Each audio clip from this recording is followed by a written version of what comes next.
Entre vous et moi, rien que vous et moi, là c'est pour pompier, moi. Que pompier, ah oui, ça va, c'est Nico, wow. Coco, ah oui, ça va, c'est Doudou, wow.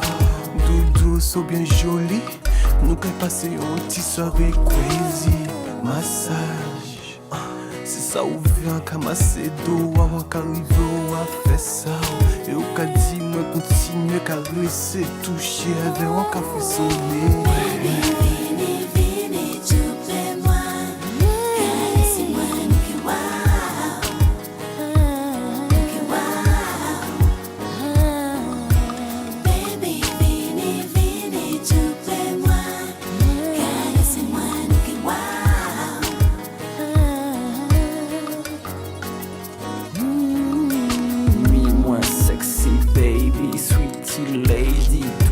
C'est sexy story, don't flee. Honey on grand lit, ou qu'à crier oh oui. Nous qui prend plaisir, tout putain ok. Les bougies j'apparais, des pétales d'orchidée joliment étalés. Oh oui, en tes cailles oubliées, des petits coupes de champagne pour nous décoller, coller, serrer. Nous bien enlacés, nous péquer lacés. Déembrasser, coller, serrer, nous bien enlacés, nous péquer lacés, déembrasser. Baby, vini, vini, tu plais moi, caresse-moi, nous que wow.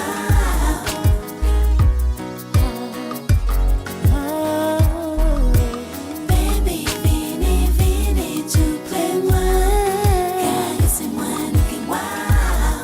Caresse-moi, nous que wow. Caresse-moi. Baby, vini, vini, tu plais moi. Caresse-moi, nous que wow. Caresse-moi, caresse-moi. Baby, vini, vini, tu plais moi. Caresse-moi, nous que wow. Caresse-moi,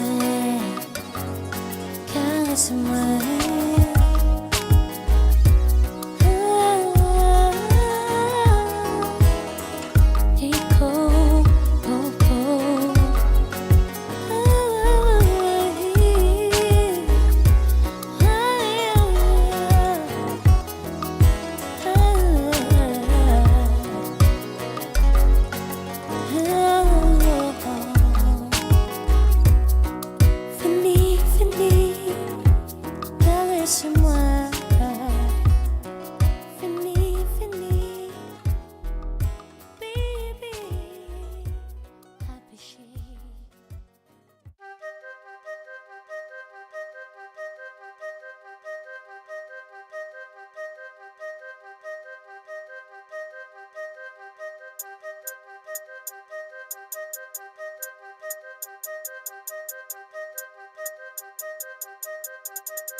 Yo,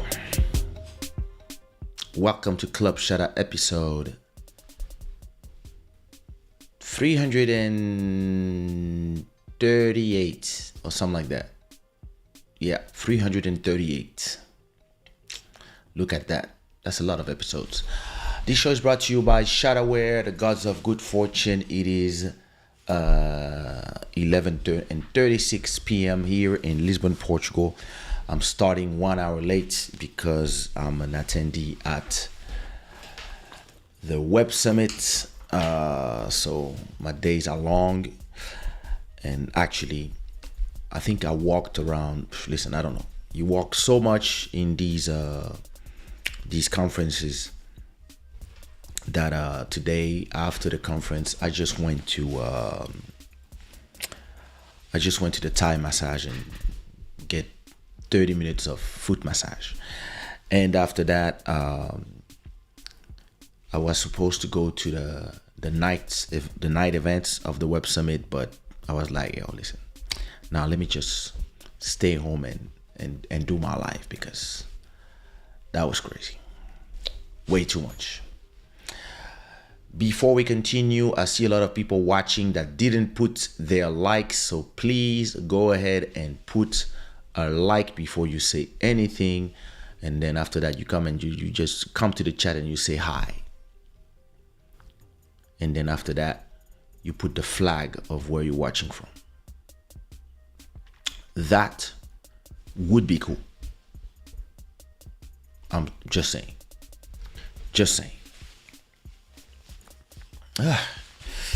So, how's everybody doing? I hope you're in the best spirits. I hope you're in the best spirits, and I hope, listen, you're having a good time. You're having a good week. We are now descending to the end of year celebrations. I feel like those years pass faster every year. That's crazy. Oh, I forgot to turn off that fridge. Give me a second.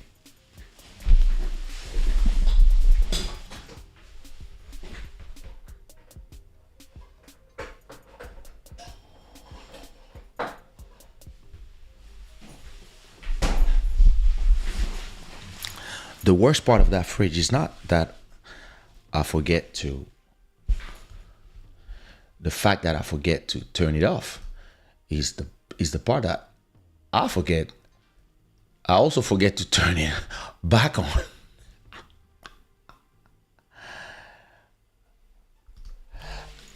That's crazy. Yeah, well, it is what it is. So what up, Shada Gang? Listen. We are, I forgot something.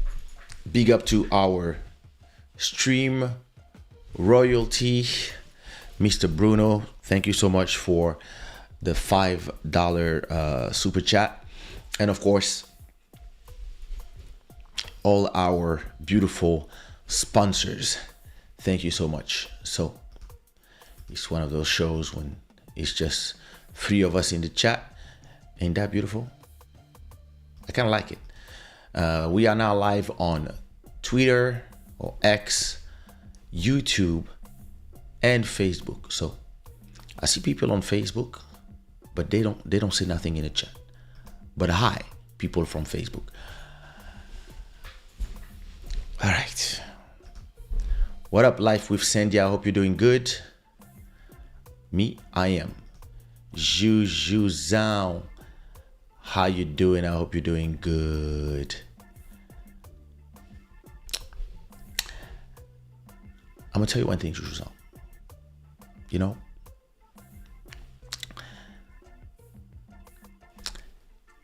if you always take the same road, it will always take you to the same village. Think about that. What it do, Danielle? I hope you're doing good. Ezekiel, what it do? Thank you so much. Nilton and down. What it do? What it do? What it do? From Portugal, midnight and 39 in Lille. Yeah, I'm late, but It is what it is.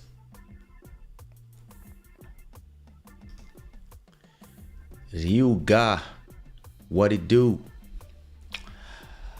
All right, listen.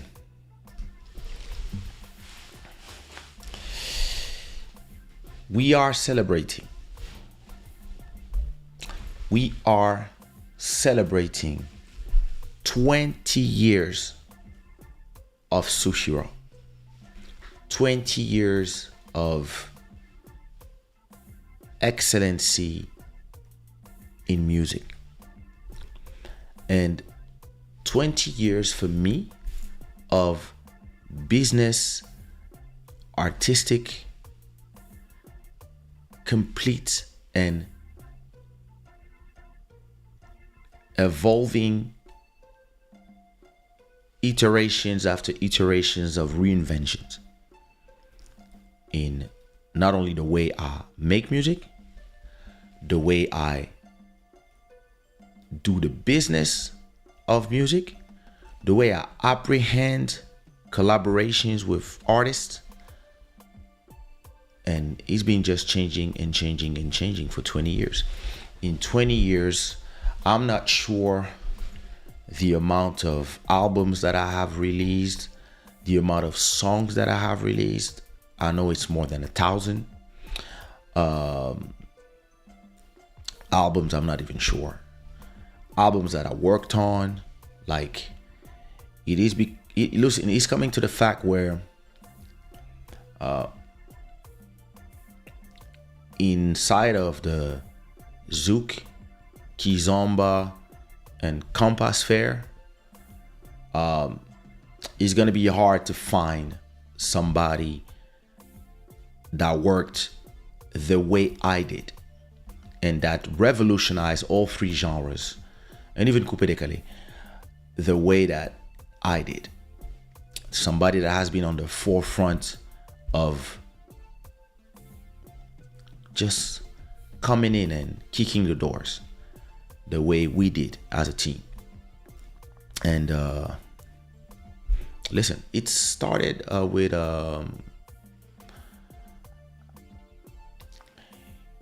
with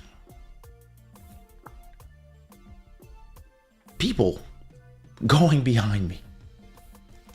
You know, me, I was like, what do they want? What? Like, why are all these people behind me? And, you know, I never wanted to be the leader.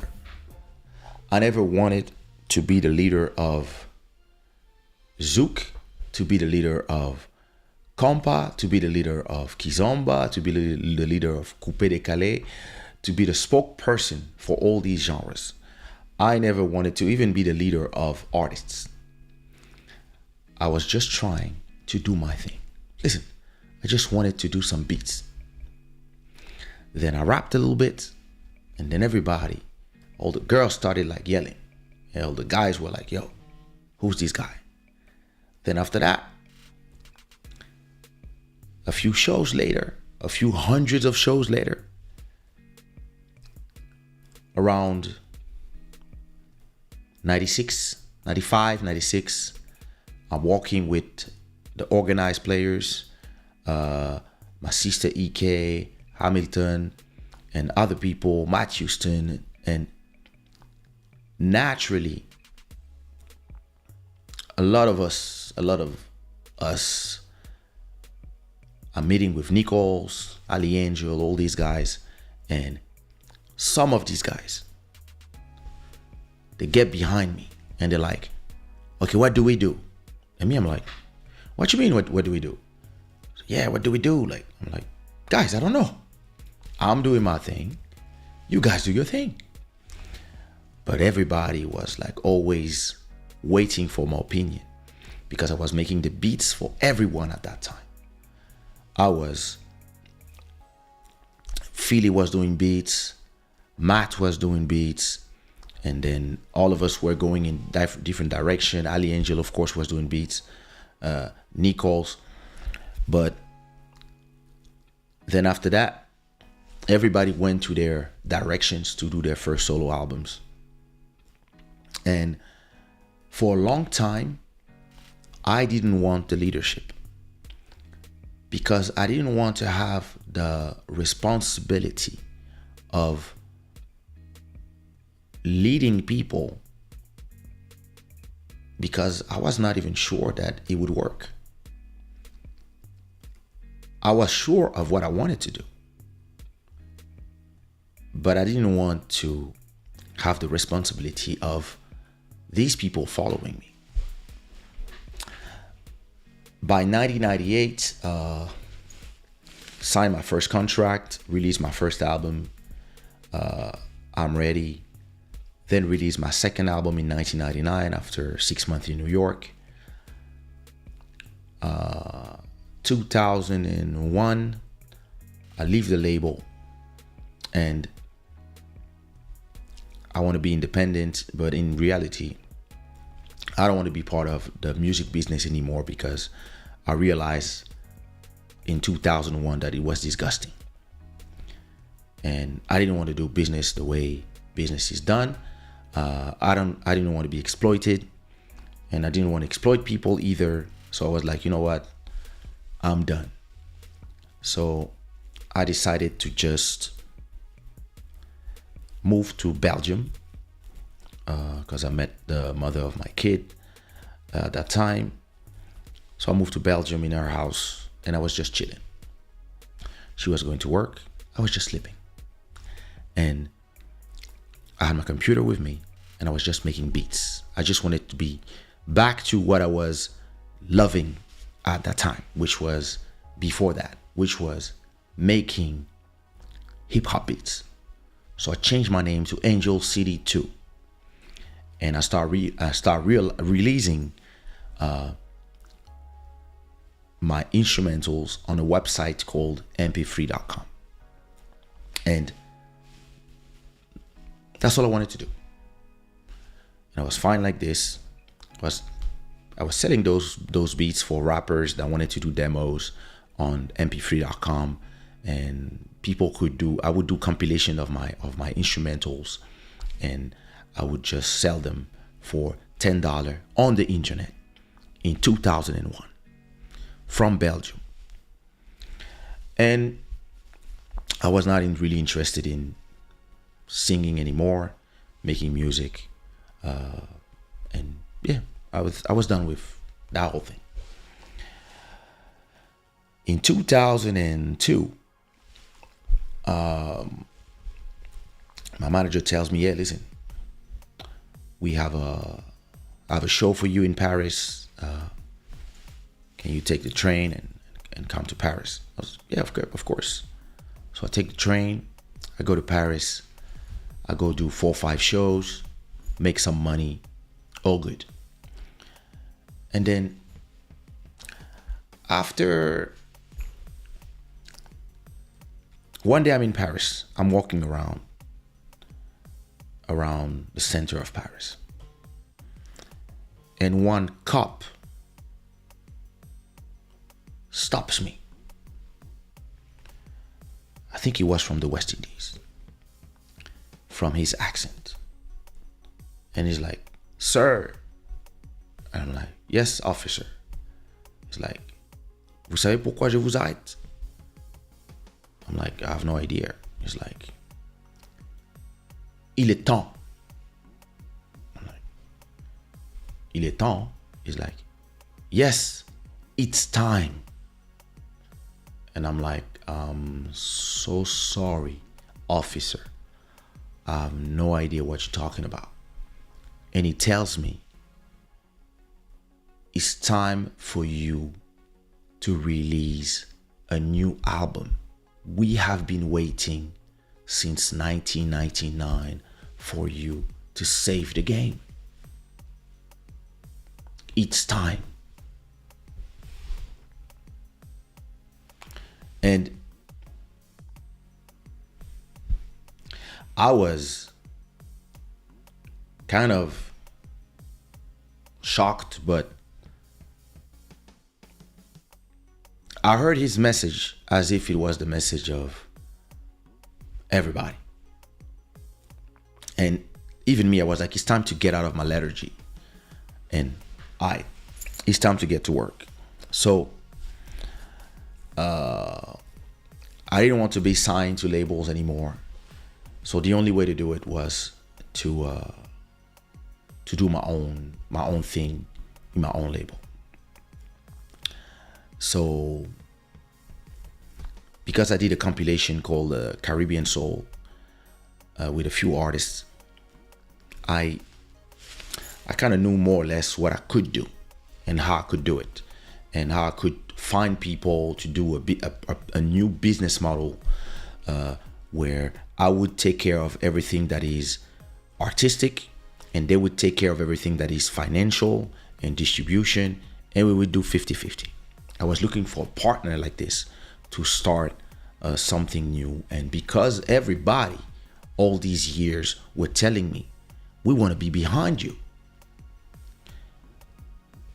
I had all the material I needed. So by that time, my mother was leaving our Paris apartment. She was moving. I don't know if my parents were going back to Congo already, or if they were buying the new apartment in Levallois. I think they were buying the new apartment in Levallois, but we had to move from the place where we grew up. So at that time, the name of my label was Caddy Baby. Caddy Baby was my mother's name is Catherine. We call her Makati. They call her Makati, and so I'm Caddy's Baby. So Caddy Baby was the name that I wanted to do as a label, etc. That's what I was using when I was doing some logos, and I was thinking, oh, maybe one day I will have a label. I was saying Caddy Baby in my raps, etc. But then I was like, I want a better name. I want something like that represent who I am. And at that moment, put some rainbows in the chat. At that moment, since we are moving from the old house and I'm about to find my new apartment, in reality,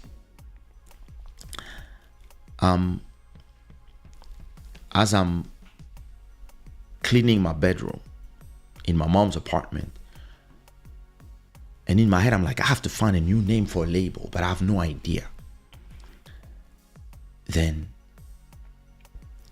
I find an old album of an artist that I loved at that time. She was a female rapper from Sweden called Nene Sherry. And her album was named, let me see if I can find the album.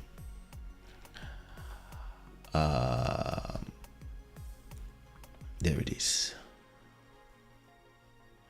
Let me see if I can. There you go. This was her album. And the name of this album, oh, that's not the name. That was just the cover art. Yeah, it seemed that was the cover art. But the name of this album that I used to listen all the time, there was a track called Man Child that I loved in there. And as I'm listening to her album, right? I'm not listening to the album. I'm just holding the CD out of all my stuff. And the name of the album was Raw Like Sushi. And I was like, oh my God. Yes. Raw Like Sushi. That's the name of my label. And Raw Like Sushi, why? Because what I do is raw like sushi. From the heart, straight, without alteration. Without people coming to say, oh, it has to sound like this for the radio, or it has to be this, or it has to be that. No. I want to create stuff and give it to people raw. Just, sorry. Just like sushis. And Sushiraw. And now I had the name, but I needed an album, and I needed artists, and I had the vision of what I wanted to do and how I wanted to do. My vision was that, first of all, Sushiraw was never to be a business. It is a business, but more than a business, it had to be something more like an idea, like a way of life, a religion, a way to make music, a way to respect music, and to respect music more than the business of music.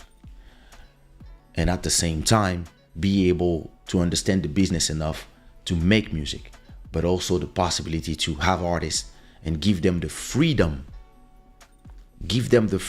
to express themselves, and at the same time guide them to commercial success.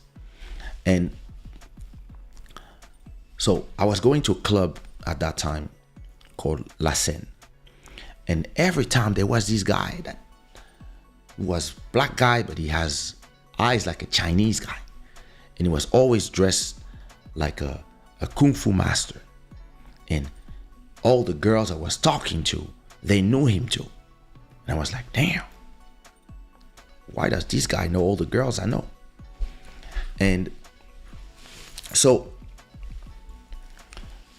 I'm starting my third album, It's All Love, and at the same time I want to have people work with me. So I discovered an artist in 1996 that never did a studio session in her life. Her name was Lyncha. And one day she told me, I sing in church. I was like, yeah. And I was doing a song for a rapper called Kim, and the song was Les Playboys en Carton. And I said, okay, come to the studio tomorrow. You're gonna do the chorus for this. And I never heard her. And when I arrived with her in the studio, everybody was like, hey, who's this girl? I was like, yeah, it's a girl. She sings. And they were like, yo, how does she sing? I was like, I don't know. We'll see now. And when she started singing, everybody was like, wow, she killed it. So a few years later, when it was time for me to do my label, the first person I thought about was Lyncha. I was like, hey, listen, I'm doing this album. I'm doing my label. And I mean, listen, I think we should do a Zouk R&B album. Something, a mix of Zouk with R&B, with compa, with something, with like Afro-Caribbean influences, but in our style. And she was like, we were having a show actually, because we had a song that was killing from my compilation called Mélanger that was #1 on the radio. So we had a lot of shows together. So we were coming back from a show. We were in the train, and I was explaining to her everything I wanted to do. And so she said, okay, let's do it. So I started working on an album for her, but then she had other proposals of people that had maybe more power than me and that could sign her to a major label. So long story short, she told me, hey, listen, I'm really having this opportunity to sign at Warner Music. I would really love to work with you, but at the same time, this is an opportunity for me to be signed, And I was like, yo, listen, I understand. Okay, go do your thing. Okay. So finally, I couldn't sign her. Now, the Chinese guy, the guy that looked like a Chinese guy with his kimono was actually a Cap Verdean named Elisio. And one day, actually, I had this chick that I was messing with, and that was her best friend, or his best friend. They were friends. So one day, we were all talking, and then we start talking, me and him. And so we start hanging out, chilling. I'm recording my album, It's a Love. And I really wanted to do a song. So he started taking me to the Cap Verdean parties. So, wow, Cap Verdean parties, Cap Verdean girls, Kuduro. So I was like, that's crazy. And I knew that, I didn't know that at that time that Kuduro was Angolan, but you could hear Kuduro in the Cap Verdean parties because they were the most prominent Palap community in France. So one day I'm in the studio and I just finished writing a song, an instrumental, I just finished doing a beat called Fiona. And I have recorded the lyrics, but I'm like, yo, it would be crazy if I did this in Cap Verdean, in Criollo. Because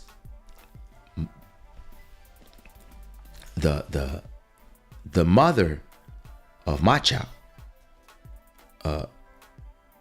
that was pregnant,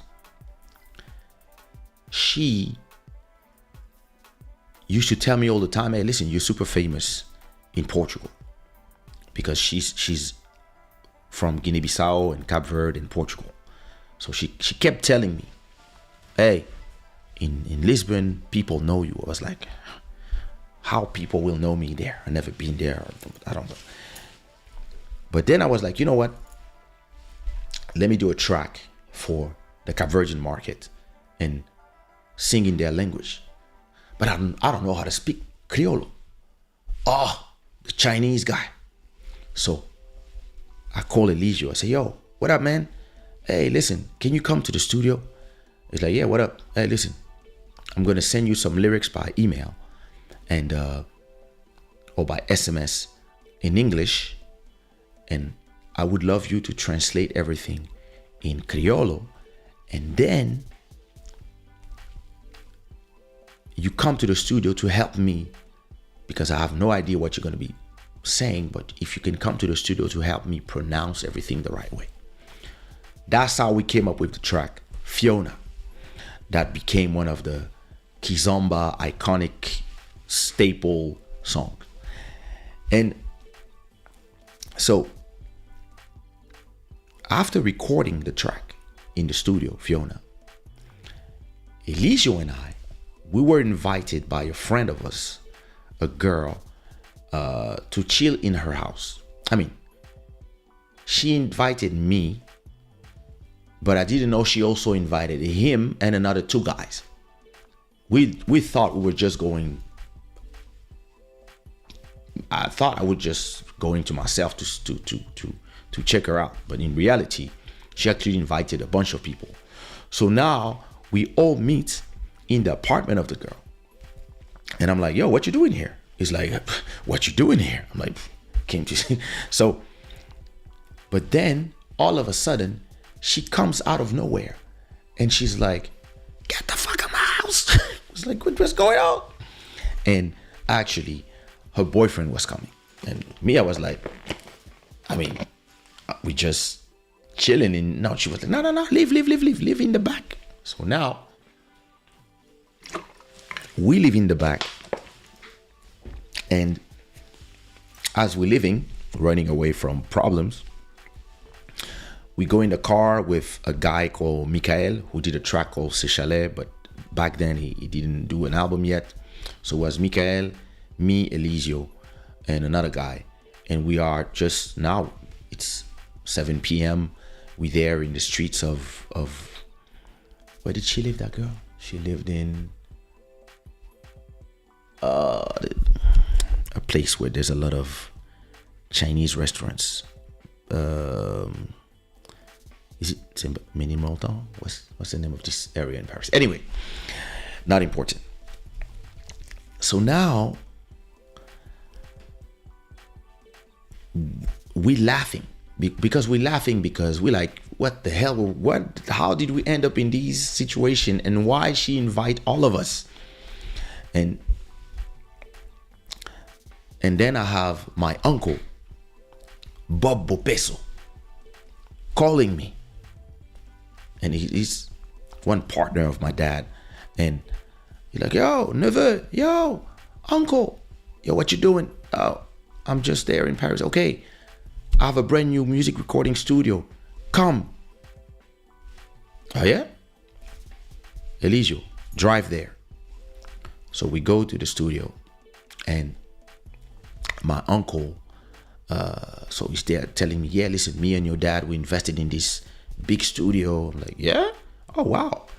So, and do you want to test? Do you want to test the studio to see the sound? And I was like, yeah, why not? So I tell Michael, hey, Michael, go behind the booth to test your vocals.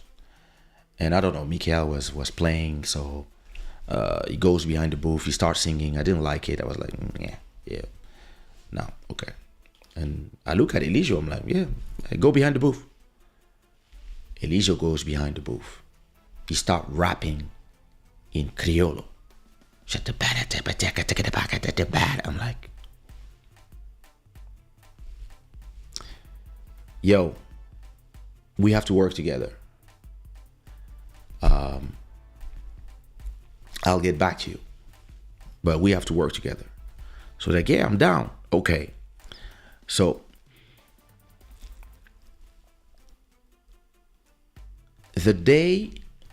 so this episode was actually before the day Lincha told me, oh, you know what? I cannot work with you on the album because I have another opportunity, etc. We were going on tour. It was a big bus. We were going to do a tour by bus and going to like 4 or 5 cities in France. And it was organized by Martial of MGTX Management. And it was Lord City, me, Sumia, Lincha, DJ Gyro, and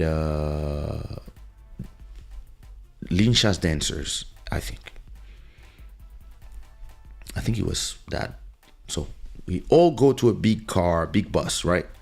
And the first city where we were performing, I think, was Lyon or Bordeaux. So we had like 4, 5, 6, I don't remember how many hours of driving, right? And in my head, I'm like, damn, I don't have an artist to start the label. And Martial, who's the CEO of MGTX Management, tells me, yo, bro, I heard you are starting your label. I'm like, yeah. And he's like, why don't you work with my artist? You did a song with her before, like in a compilation. So, yeah, why don't you work with my artist? And I'm like, which artist? He's like, Sumia. I'm like, Sumia. You think so? He's like, yeah, listen, that would be perfect. You guys love hip hop, R&B, da da da da. She's like this, she sings, da da da da. You're looking for, what do you think?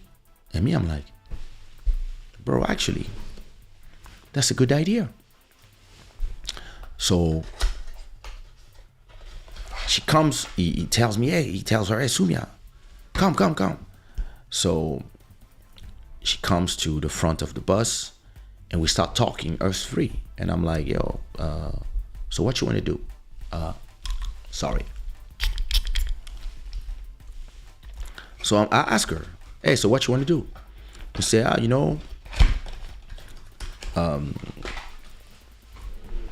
I'd love to do an album where I can play with all my sensibilities. I grew up with people from the West Indies, but I'm from Morocco and Mauritania. And I love R&B, I love hip hop. I'm street. And I'm like, she could be my Mary J. Blige. So I was like, okay. And I asked Martial, okay, but how do we release her album? And he tells me, hey, listen, let's go talk to Harold Sangamalon. And I'm like, I was saying, yeah. He hired me on a tour and we did a month together in 2001. I really like him. He's cool. And he was like, yeah, listen, he has his label, Section Zouk. Maybe you could do a sub-label there or collaboration with him.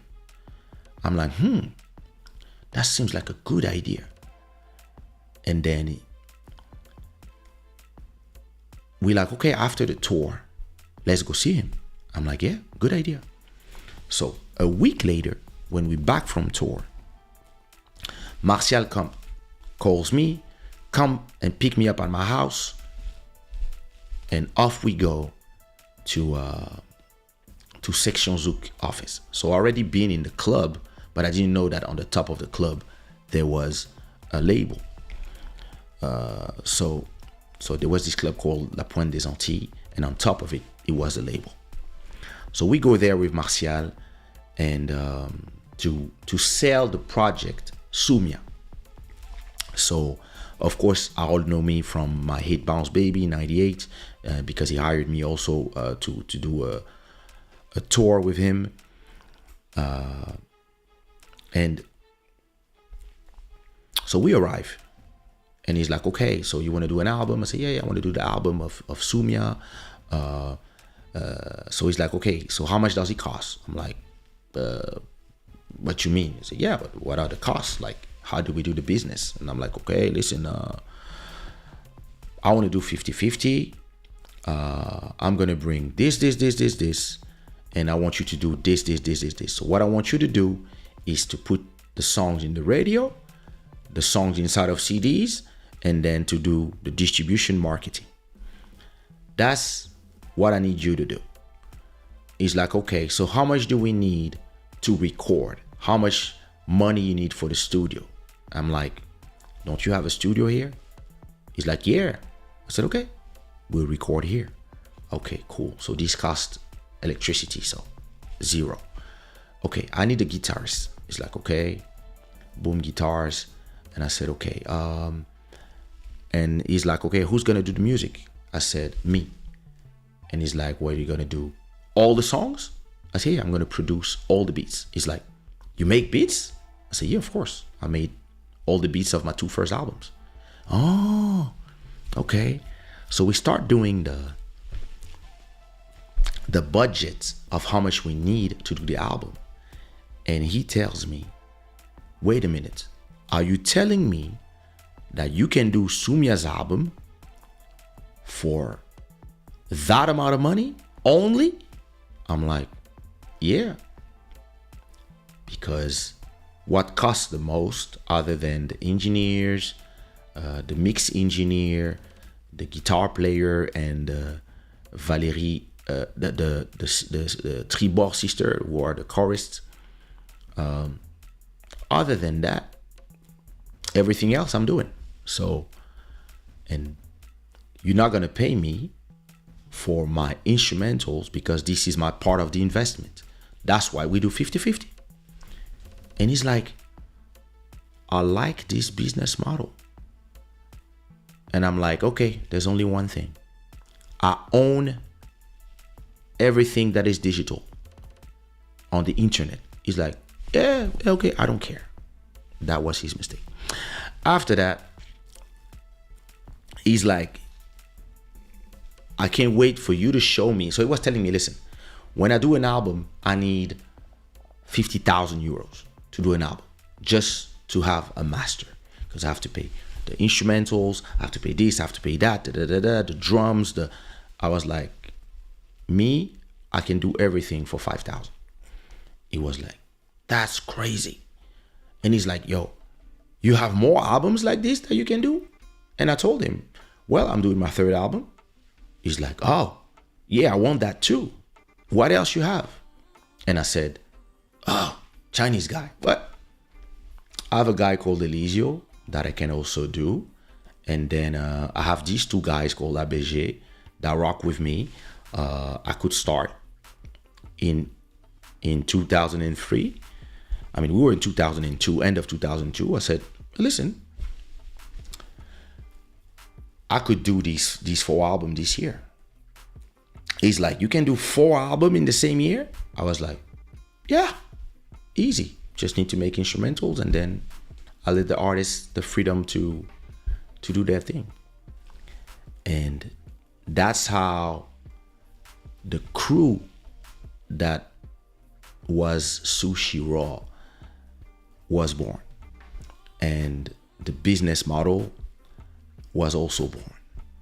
And in every album that we did, so the first album of Sumia, so I have my album, and in my album, the guests in my album were my artists. So inside of my album, you had, like, in It's a Love, you had Eligio, Sumia, ABG that I was introducing, so that after that, when their solo album would come, people would already know who they are. And inside of Sumia's album, In Love Again, in the featuring, I had Eligio, ABG, and then that same song that was in her album, I also put them in the album of ABG. And then in the ABG album, I had Sumia, Eligio, and myself doing featurings, plus the future artists of the label that would also be on Eligio's album. And on all these 4 albums that year, I did 95% of all instrumentals.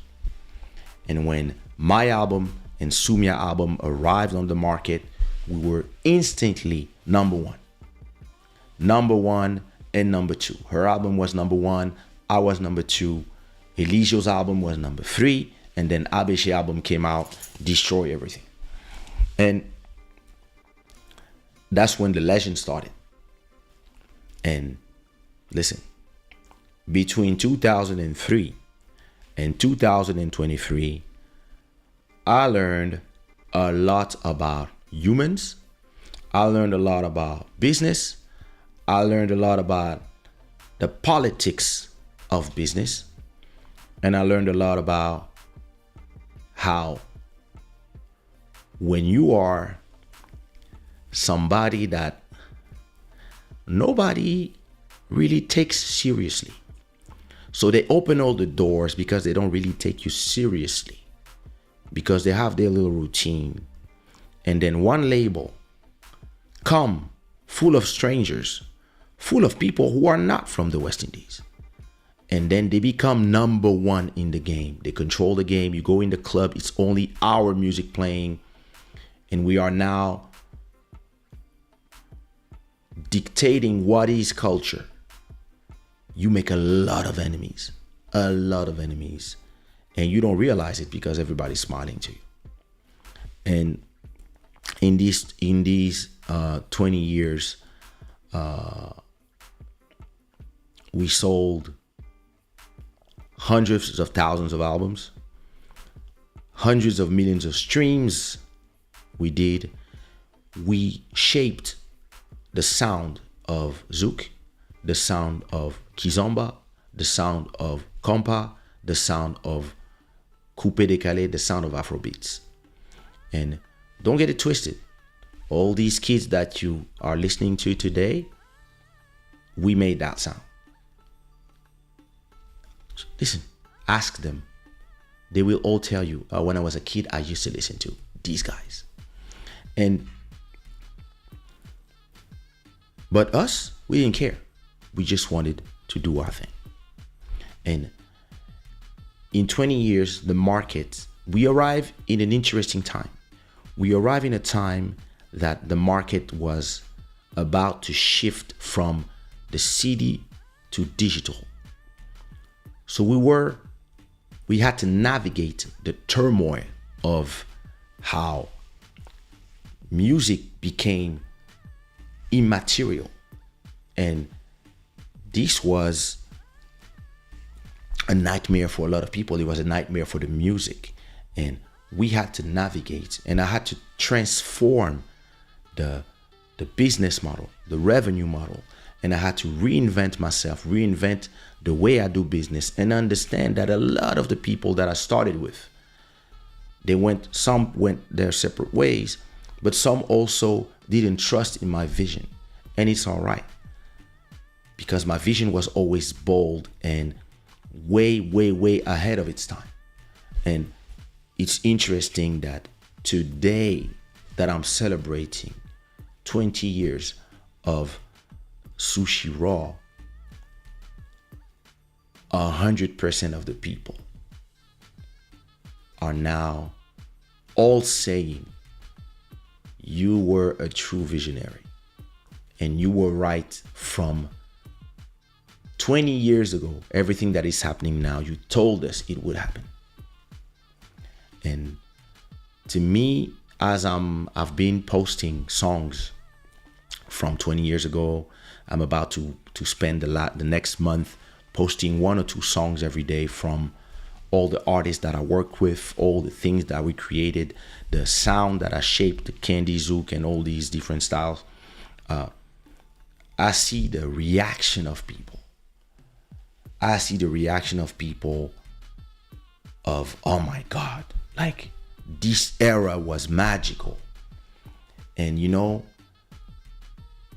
the thing with Sushiraw is that we've always been way too humble. Even if we were braggadocious, we always been way too humble to accept what we did. But now that time has passed and we can look back in what we did, we can say now, because people, they come and they say, oh, I'm a revolutionary. Oh, I changed this, I changed that. When they just arrive in the market, they pretend that they are the new Jesus. But after 30 years of being in this business and 20 years with the label and the sounds that I did that marked a generation, the work we did with Sumia, Eligio, ABG, Looney Johnson, Mika Mendes, Taina, etc., we can say today that, oh yeah, we put a dent in the universe. Oh yeah, we changed the sound. We revolutionized not only the way Zouk sounds, Kizomba sounds, Kompas. We also revolutionized the way it is sold, it is marketed, it is how we come. We blended styles. We didn't care. We had like Sumia's album. Listen to all the Zouk album from women before Sumia's album, and listen to everything after Sumia's album, and you will understand that this album changed something. All these women that came after her are copies. And back in the days, we could not say that, but we were seeing it. We were seeing that everybody was trying to apply our formulas. But you know, we were just, hey, let's just do our thing. Today, all we can say, because the timeline is here. People can go and listen to the music with the time and realize, oh yeah, when these guys arrived, they changed the game. And that's beautiful, because for a long, long time, I was scared of being a leader. I was scared of this because I didn't trust in the game. And I didn't want to lead people in a game that was not trustworthy. And today, I'm proud to be a leader because I also understood that I can also shape the game. And in my leadership, I'm also shaping the game in a way that the people that I lead, I want them to be their own leaders. I can lead them with ideas. I can lead them with directions. But I always tell them, I'm not going to execute for you. Not like in 2003. And that's the beauty of it for me today. So listen, happy birthday, Sushiraw. Happy birthday to me, I guess. And listen, I'm so proud of everything that I've done in these 20 years. And I can't wait to see what I'm going to do in the next 20 years with Sushiraw. And it changed so much. Like, it is now a complete virtual label with no office. I mean, this is my office, but and everything is now done online. And I was the first ever to, in my industry, in the Afro-Caribbean industry, to have a label that is completely online. In 2007, I think that's when I decided it. I changed the name to Sushiraw Ultra Digital, and at that time, listen, nobody believed.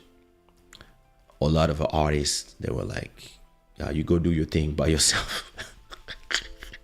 And now, again, everybody's realized that nigga was right.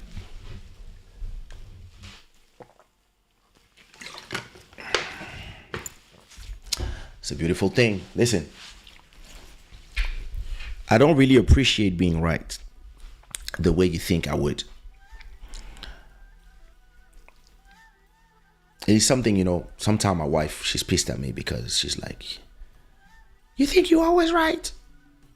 And I'm like, no, I know I am. And in reality, you wouldn't be pissed if you would realize that and accept that I am. And it's fine. I don't want to be right when people disagree with me. Most of the time, I'm not right 100% of the time, but 99% of the time I am. So if you know that I'm 99% of the time I am, at least listen to my arguments with intellect, not emotionally, because it doesn't go with what you want. Because in the end, you will come to the conclusion that I was right anyway. So to me, as I navigate the business models, the ever evolving business models of the music business, my vision is the same, clear. But most people that come to me asking for advice, asking for guidance, my advice sometimes, and most of the times, they don't go with whatever they envision in their head. So they take my advices with emotion. And then after 5 years, they realize, oh, he was right. I was just having a conversation with Bodhisattva yesterday. And he was telling me, yo, listen, all the things you told me, it's working. I was like, yeah. And he was like, damn, if only I started listening to you 5 years ago. I'm like, and then he replied, yeah, but you know me, sometimes, I said, bro, you know, I'm not saying that I don't give orders to people, right? If you're my friend and I'm giving you free advice that people would pay $300 an hour for, I'm not telling you apply whatever I say today. But if you take 5 years to apply them, you are wasting your time. But I'm glad that at a point you realize that, oh, you should have done it earlier. I used to be frustrated by that. But today I realize, listen, part of leadership is understanding that not everybody will believe the prophecy. And it's okay. It's actually not your responsibility. Once you understand that you are not responsible when you give an advice to somebody and they don't listen to it and then they screw their careers, you are not responsible. Oh, it changes everything. Because you can give an advice without being frustrated that people don't listen to the advice. So listen, I want to wish a happy birthday to every Sushiraw soldiers out there. Those who are Sushiraw soldiers, those who were Sushiraw soldiers, and the best Sushiraw soldiers ever who are the listeners, but also all the artists that I had the pleasure to work with during the years. Sumia, Ligio, ABG, AC Jordan, Sound Killers, Anofela, Top One, Tia, Taina, Isa, etc., etc., etc. There's many more that I work with, not only directly in the label, but those also in the periphery. I work with so many people, not only people that I make beats with, etc. And it's interesting that we are now arriving to the big numbers. It's interesting in this part of life, right? When you're arriving to the big numbers, where you look at, oh my God, my first album was released 25 years ago. Oh my God, my label is 20 years. My iconic albums, It's So Love, African Bohemian, and Legendary were released 20 years ago, 19 years ago, and 17 years ago. So like, it's not the big numbers. Like, and you like, okay, how do we celebrate? Do we do a documentary? Do we do a big concert with and you bring all everybody? How do you celebrate? Do you do a live session? Do you invite people to do interviews and talk about their careers, about their hopes and disillusions? Like, how do you celebrate it differently? Because we've always been different, and we've always been seen as different, and we've always been revered and hated at the same time for being different, from not respecting the rules. For listen, we would arrive places like gangsters. Like, we would be polite, but at the same time we would just say hi and not care and stay in our corners. And sometimes people would be like, who they think they are? Sometimes we were just shy, or sometimes we were just thinking, damn, they probably hate us. But it is beautiful. I was talking to Nelson Freitas today. I was like, hey bro, we have a few tracks that are in Portugal. Some of our tracks are platinum, double platinum, 5-time platinums, 10 times platinum. And we never, because we were never in the bragging thing, we never wanted to just go and go certify the tracks and go and do the pose with the ding. But at a point, I told Nelson, at a point, we have to stop letting all these fakers have the narrative and be there pretending that they are amazing and not remind people who we are. Because the narrative is yours. You cannot wait for people to give you your trophies, people to give you your flowers, people to decide when they're going to do a documentary about Zouk. You're going to look at the documentary. You're going to realize that they forgot about you. They don't come to interview you. They don't come to give you an award. You don't come for all that. So at a point, you have to come and take what is yours. We are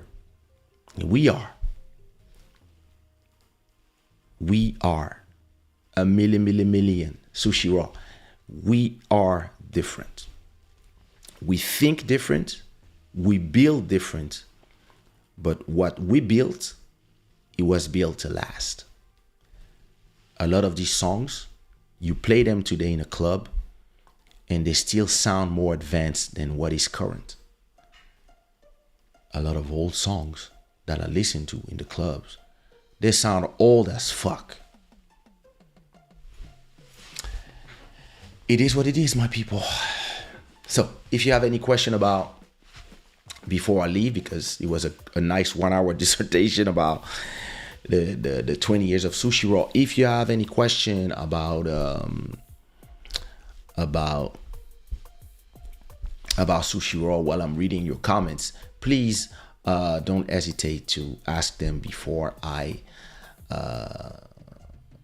go back to resting my feet. Listen, the Web Summit is today, is this week. And listen, you walk so much. Today I had to go to get a foot massage at the Thai massage. That guy was good, by the way. All right, let me look at your comments. Ezekiel is saying, happy birthday to Sushiraw. Thank you so much.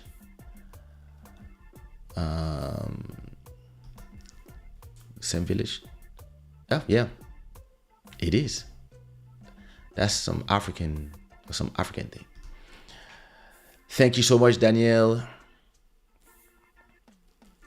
Oh, Jorge, obrigado.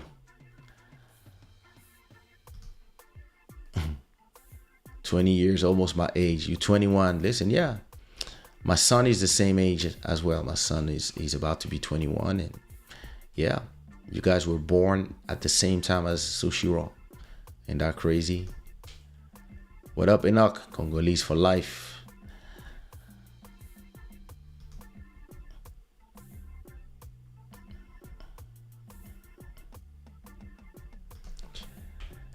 Kaysha, it's great to hear you tell your story. Listen, I realize one thing is that if I don't tell my story, somebody will probably tell a bad version of it. So I'd rather tell it myself. That would be an amazing biopic, by the way. What it do, Mountain of Inspiration? I hope you're doing good. Everybody, don't forget to subscribe to Mountain of Inspiration channel. Olivier Dumou. Listen, my first show ever in Lille, Olivier Dumou was the one who gave me the chance to do it. And I guess he had some flair.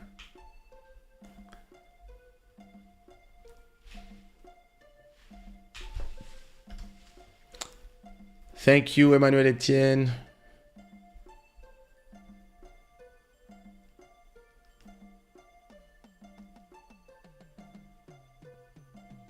Hey, listen, Eligio was always dressed as a kung fu guy. Let me. What time is it in Geneva? Let me see. You know, Eligio, when I call him, he never answers. But let me try to see what he says. Eligio. Let me call him. Maybe he's gonna answer. If he doesn't answer, I'll call Olivier Dumou.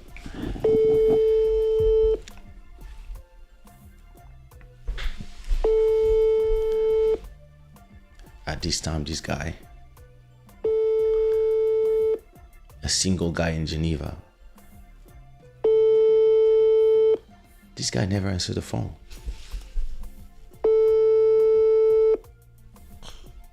Let me send him a message. Putain, tu réponds jamais au téléphone, toi. Je suis live sur YouTube. Et je racontais l'histoire de Sushiraw. Et donc, nous parlions de...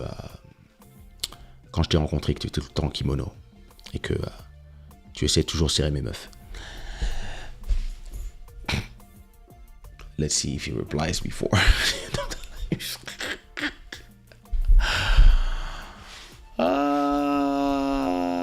Drill Camp, what up? Thank you so much. Drill Camp is saying happy 20 Sushiraw. You know how we do. Let me see.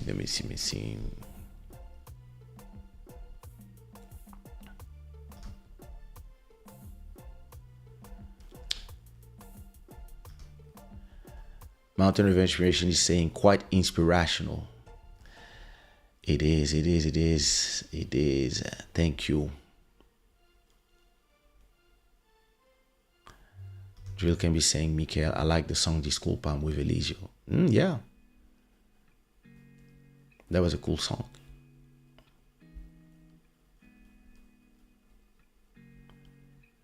Ezekiel is saying, Sumia's first album is a gem. I've got the CD. The song Paradis is gold. Oh, listen, it's one of my best beats. Paradis, I love that beat. Where Nasty is saying crazy. I was just asking someone the other day who was behind Section Zouk. Harold Sangamalon was behind Section Zouk. And then he was a lot of sub-labels, including mine. You can find an episode of Club Shada where I talk about the rise and fall of Section Zouk, if you want.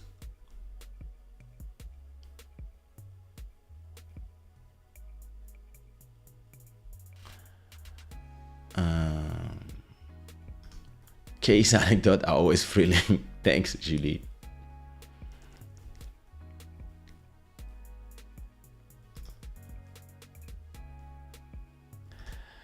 Damn, I was only one in 2002. Listen, we were doing some crazy thing at the time. We were in the studio rolling. Merci, Daniel. MJ Wemoto, what up? I hope you're doing good. I hope you're doing good.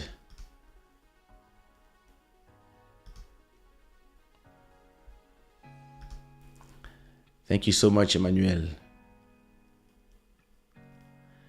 Ezekiel is saying it's also the music I used to listen to when I was a kid. Raw music. It was everywhere in the barbershop in 2005.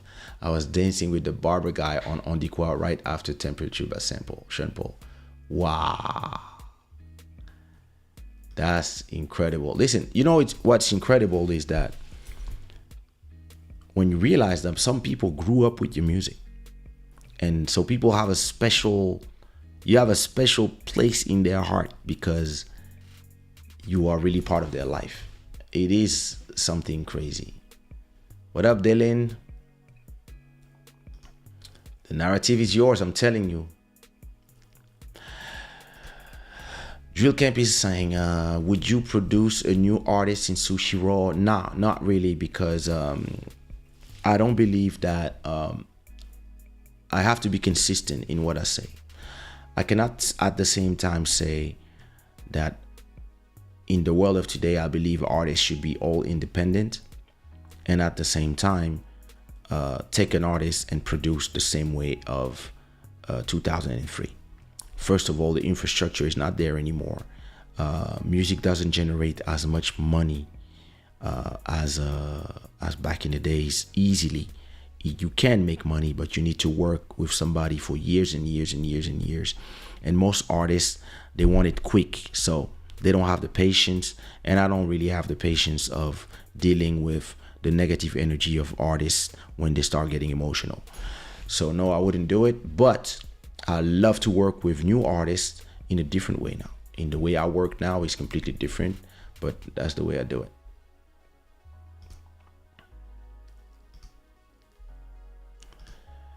Bruno, our stream royalty is here. Thank you so much, Bruno. Thank you so much.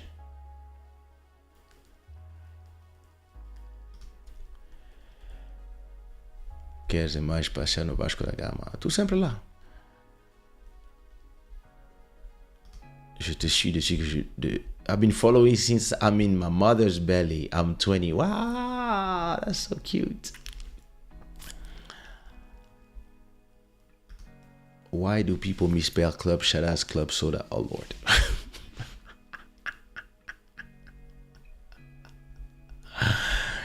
Kaysha, did you had people turned out an invitation to sign on Sushiraw? No, never. Actually, I had to turn down a lot of people. Actually, I have some people that tried to sign on Sushiraw, and I didn't even remember that they came and do an audition. For example, what's her name? She was telling me this. Is it something Diaz? Wait, what's her name? Oh, sorry. Jennifer Diaz. Jennifer Diaz I was with her husband and her a few months ago, and then she was like, "Oh yeah, I still remember when we came to try to sign to Sushiraw." I was like, "What? Yeah, we went to the studio. You play the beat. You say, yeah, go in the studio and sing, and then you give us some beat and you say work on it." And I was like, "What? I don't remember none of that." And he was like, "Yeah, we were licensed. It was our dream to sign there." I was like, "Wow, but you're such a great artist. I mean, we should have. What happened?" He was like, "I don't know." After that, like, I was like, "Wow, I don't even remember that." There was also an artist that I met in east of France, in Bretagne, and he told me, "Yeah, you know, I'm a singer." I think he was a DJ in a club, and he was like, "Yo, you know, I'm also a singer. And I would love to make you listen to what I do." And I was like, "Yeah, listen, yeah, take my email, send me a demo." But I was not really into it because I was I just did a show and I was busy going out of the club, and it was Marvin. But nobody that I invited passed. Listen, at that time, I was a star maker. Anybody that I started working with, their career would go up. So yeah. Est-ce que tu vas faire une chanson avec les stars de ton label? I already have a ton of songs with them. Quick Fingers, thank you so much, brother. Thank you so much, MJ. Ezekiel is saying a documentary for the 20 years would be amazing. Yeah, listen, a good documentary is actually... I'm going to start doing documentaries about a lot of things. I think it's time now. How does it feel? MJ is asking, how does it feel to establish something long-lasting, a legacy play like Sushiraw? Listen, when you have been doubted so much, it's vindicative. You just feel vindicated. Because listen, you know you were right from the start, but nobody believes, right? So once in the present, people don't believe. But now when everything has been set in stone and everybody can look back, I was right. So that's how it feels. Hey, Dalia. Dalia, did the show return? Or you're not into it? When are you coming back to the show? Kaysha's nephews. Daniel is saying, your music inspired me. I'm a musician myself. Beautiful. That's something that is great as well. Knowing that you inspired a lot of people. Quick Fingers is saying, congrats, my brother. When are we getting Zouk Bordel 2024? Damn it. I have to call Ali Angel and ask him. Where Nasty is asking, what is your new approach to working with artists? I work with artists now song by song. I'd rather do a song with somebody so that they are free and I'm free. Because there's this thing. When you take the commitment to work with somebody on a long project, an album, first of all, you don't do an album in a month. I can do an album in a month, but most people, to do an album with them, to talk with them, to understand what is their universe, to create a universe for them that sounds like Sushiraw, but at the same time that sounds like them. Like if you look, Sumia's universe is not the same as Elisio's universe, it's not the same as my universe or Tia's universe. So to create all that, to go in the studio, write songs, find the right song, find the right beats, etc., etc. It takes 2 years. 2 years of your life that you're not seeing. I mean, you're putting so much energy in creating a project that you're going to be proud of, that you're not with your family, you're not with your kids, your girlfriends leave you because they realize that music is more important than them, etc., etc., etc.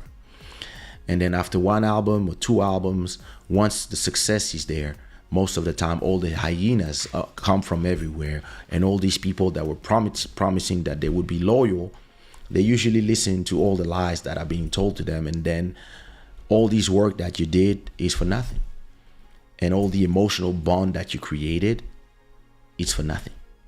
So after a point, you just lose the will to do it, because everybody will always promise you that they're going to be loyal when they need you, and then in reality everybody has their own interest. And I also learned to accept that, but then after that I realized that I cannot work the way that it should be, because I've always been against it. The way that you should work when you're a label is to just exploit people, because this is the only way that you can emotionally protect yourself. Hey, listen, you're doing songs, I'm making money with them, peace. I don't know how to do that. So today, it's much better for me to, whenever I see somebody that I like online, somebody that has a beat that I like, a singer that has a song that I like, I just tell them, hey, let's do a song. One song. Or 2 songs. One for you, one for me. Or we just do one. If you have these distribution that can set the royalties at 50-50, let's do that one song. We do that one project, and then if you want to do another project, we can do another one. If you can do another 100 project, yeah, we can do another 100 project. But still, you don't need to pretend to me that you're going to be loyal, because I don't belong to you, you don't belong to me, and everybody's free. And in reality, the fact that all of us are free and we don't have to work together, we're not forced, and we don't belong to each other, in reality, we can work together, cool. And if you disappear for 5 years, so good. If you reappear, it's so good as well. Back in the days, yeah, it didn't work with me. MJ is asking, is there an artist you almost signed to Sushiraw label, but the deal fell through the last minute?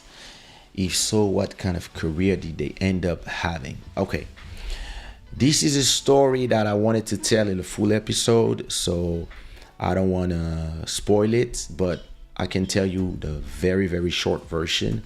There was an artist that I signed. Everything was ready. And the album was ready. I worked on the album for a year. And because of the circumstances that she created, I ended up one day having tears in my eyes and just leaving my bed, going to my computers, taking the whole album and putting it in the trash and hitting delete trash, and 20 gigabytes were gone. And after that, I never signed another artist. But yeah, I will take time to talk about the artists that I've seen fuck their careers. I have a special episode where I talk about that. And it's very interesting because what kind of career did they end up having? None. That's the worst part, is that these people, they leave you, but they don't realize that they are living the best. So when they're gone, the liars who were trying to profit from your work, there's no more work to profit from. So they don't need you anymore. So now you end up with nothing, back to zero. And because you have ego or shame, you don't come to say sorry. And because you don't come to say sorry, well, there's no possibility to work together anymore. And after 10 years, yeah, you receive a letter. Oh, listen, I was young. I'm so sorry. Good. And you say, hey, listen, I already won the war. So I don't hate you. I don't have a problem with you. Salute. Can we work together? Nah, it's one person, one chance.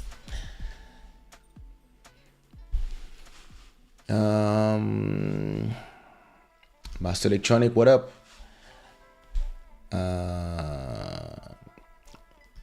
TT Vicious is asking, what is your favorite song you ever wrote or produced? Wow. Oh, I don't have none. I mean, these type of list. No. Okay. I don't have a favorite song that I wrote or produced. But I have one song that only 10 people, it's not a song, it's a beat, it's an instrumental, that only a few people heard.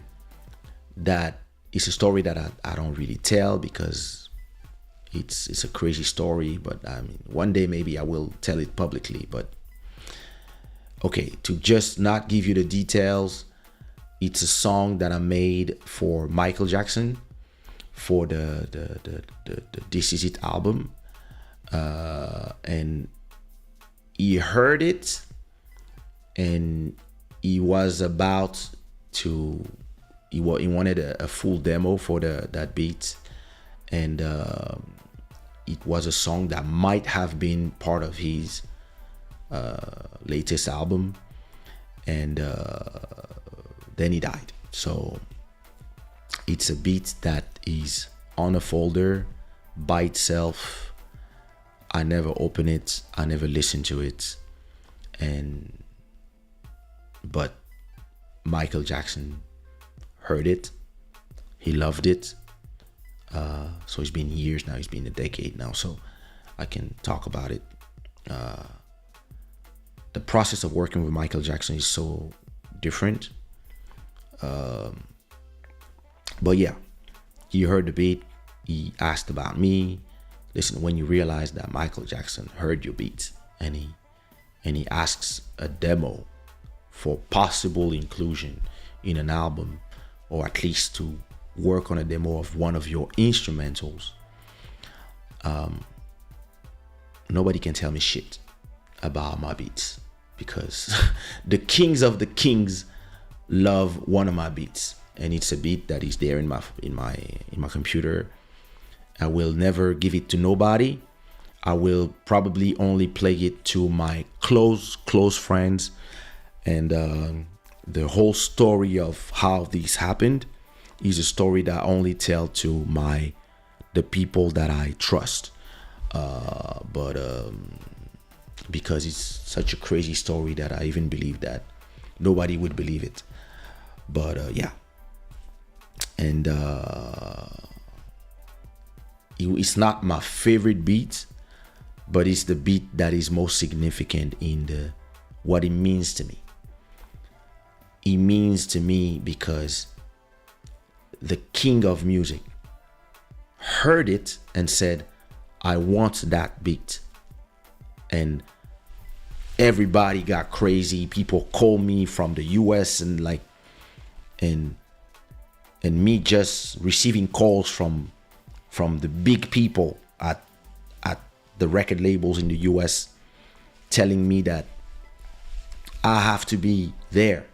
I have to, and just, you imagine, like, he heard my beat and you like, you mean that he heard my beat and he liked it like the way he liked the Teddy Riley beat, the Dark Child beat, like, so you have this emotion, and then a few, not even like 10 hours later, that you have this news, you turn on the TV and he's dead. So it's like the highest of the high, and then poof, game over. So as a creator, it's soul crushing, but at the same time, yo, he heard my beat and he liked it. So listen, if you don't like my beats, fuck you. I don't care. But because I never tell this story only to you guys, I trust you. But it's so interesting because sometimes people will criticize my work, and I'm like, if you knew who likes my beats, you would shut the fuck up forever. So yeah, there's that beat. But nobody, I mean, I don't even know if Lil Mauro heard that beat. I don't remember, like, in this world, other than Michael Jackson's team, of course. In my side, only 5 people heard that beat. Maybe they still have it. Maybe, listen, maybe he recorded the demo. Maybe, I don't know. We were supposed to go to New York and start working on it, but I mean, listen, maybe I'll tell this story. I just don't want people to think that I'm just inventing stuff. So that's why I never tell this story, because it is, he's the guy.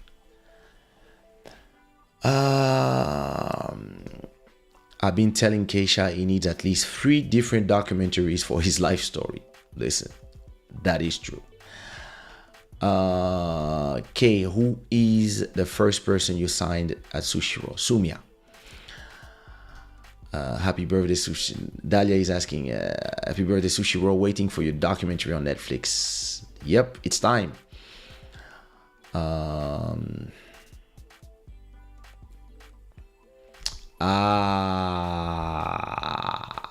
be there. Send me a text when it starts. MJ is saying, you know, Kaysha inspired me too musically. I saw my first beat in 2005 or 6 after trying to mimic Kaysha's Candy Zook sound because I loved it so much. You know who told me that too? He posted on his Instagram, is Willie William, the superstar. He told me, hey, back in the days, this is a Zouk beat I make. I was trying to sound like Kaysha. Look at these people now are making songs with David Guetta and stuff, and that's beautiful. Malcolm Beats, everybody, put some flowers in the chat to celebrate. Malcolm Beats is a father. He just had a son. So everybody says congratulations to Malcolm Beats. Congratulations, brother. I'm proud of you. You must be in the sleepless nights. And congratulations to your princess to your prince, of course, but congratulations to your wife, your girlfriend, your princess for giving you a son.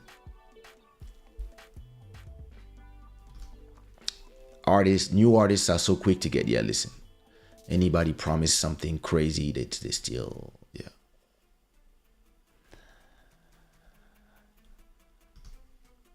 Oh, me? Why? No, not at all.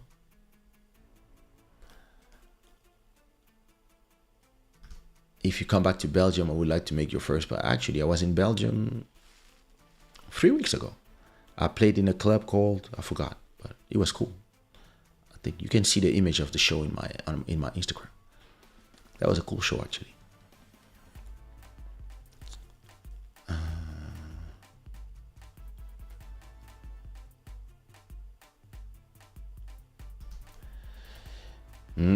Be careful of the people you close the door to. Oh yeah.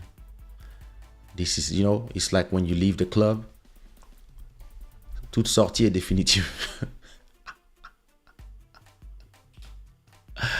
Listen, one song at a time is the best way. So that, you know, whenever they're depressed, they can disappear and you be chilling. You've been doing something, another song with another person. Listen, there's way too many artists anyway to put your hopes on one person. Comment est-ce qu'on peut trahir Kaysha? Oh, that's easy. Listen. Betrayal is a question of interest. I know what are my interests. I know what is my vision, right? Some people might make you believe that your interest needs to work without me. And the thing is, if people were honest, they would just come to you and say, hey, bro, listen, I want to work with somebody else. In reality, what we did is great. We finished our project. I want to try with somebody else. And I would just be like, okay. The problem is most people, because they know that what they're doing is wrong, they do it behind your back. That's why it's betrayal. If you tell people, listen, it's just like boyfriend, girlfriend. Hey, listen, I think I don't love you anymore. Or I think I want to try somebody else. All right, so thank you for everything. Thank you for the love. I'm going this way. You're going this way. Are you sure? I'm sure. All right. Well, maybe I'm not sure, but I want to try. Okay, what if when you want to come back, I'm not available? Yeah, I'm willing to try. All right, peace. You go there, you try, it doesn't work, you come back. Maybe she's going to be like, are you coming back? She said, yeah, actually, I realized when I was out there that, yeah, it's you the one. Can I come back in? Are you promising you will never leave again? I do. All right, come back in. Or, nah, nigga, there's always somebody else. What? Please let me go in. No. At least you assume, because the things were clear. Most people, that's not how they do. They prefer doing it in the back because, yeah, they know that what they're doing is wrong.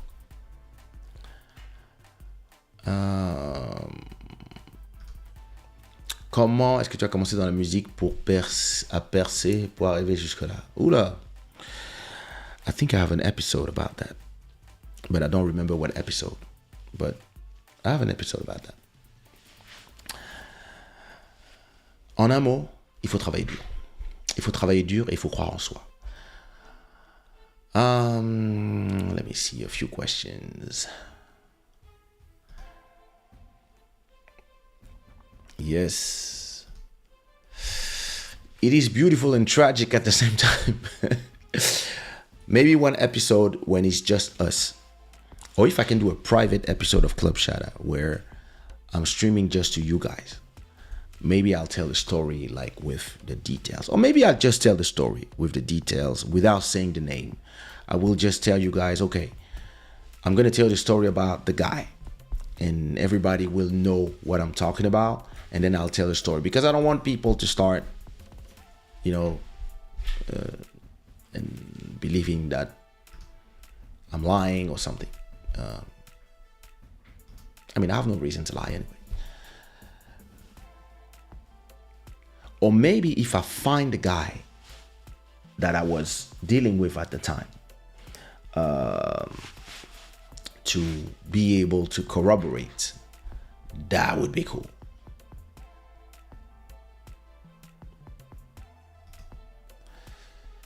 Yes, Malcolm Beats, welcome to the club.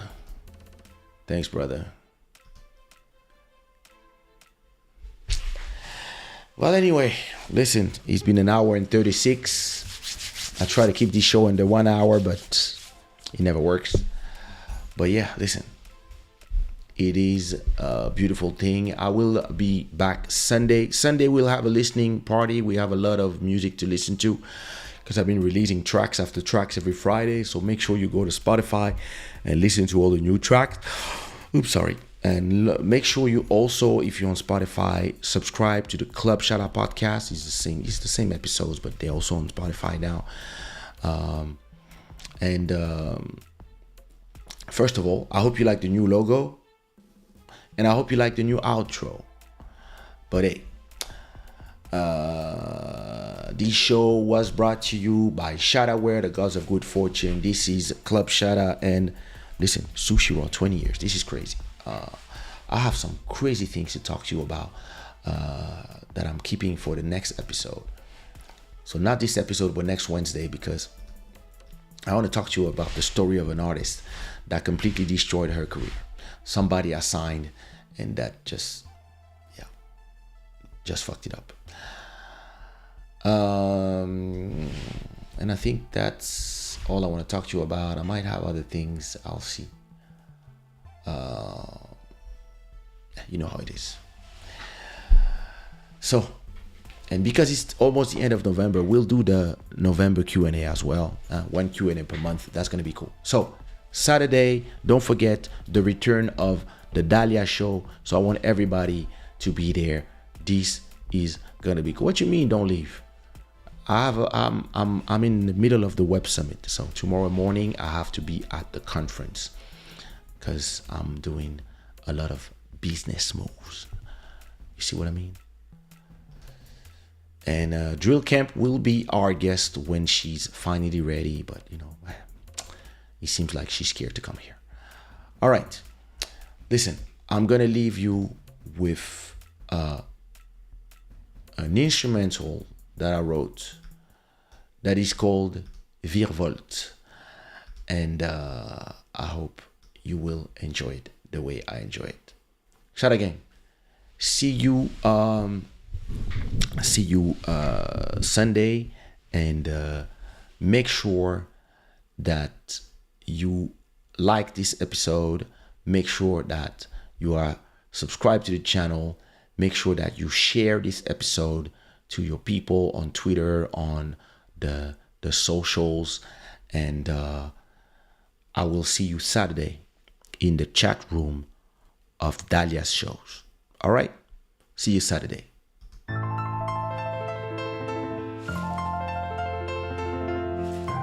Oh, I'm so good.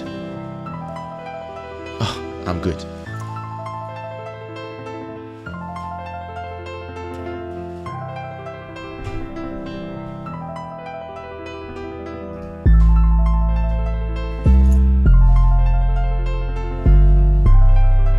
Woo! Listen to this. Dun, dun, dun, dun.